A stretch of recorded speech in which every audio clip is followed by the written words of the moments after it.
Aktris pemeran Sancai di drama televisi Taiwan Meteor Garden, Barbie Hsu, dikabarkan meninggal dunia pada Senin 3 Februari 2025. Dilansir dari Kompas.com, kabar duka dikonfirmasi oleh adiknya Disu. Dalam pernyataannya, dia menyampaikan bahwa sang aktris mengalami komplikasi setelah tertular influenza saat liburan tahun baru Imlek di negara Jepang. Kekasih Tao Mingse di serial tersebut sempat menjalani perawatan medis setelah menunjukkan gejala memburuk. Namun kondisi wanita berusia 48 tahun itu terus menurun hingga akhirnya meninggal dunia karena pneumonia. Media Taiwan melaporkan bahwa jenazah Barbie Hsu akan dikremasi di Jepang dan abunya akan diangkut ke Taiwan untuk dimakamkan.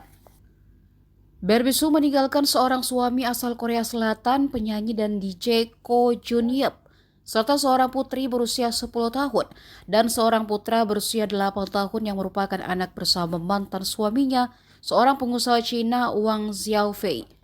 Barbie Hsu terkenal karena perannya sebagai Sancai dalam drama Taiwan Meteor Garden tahun 2001, di mana ia beradu peran dengan Jerian, Vixau, Kenzu, dan Vanessa Wu.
Download Tribun X sekarang, menghadirkan lokal menjadi Indonesia.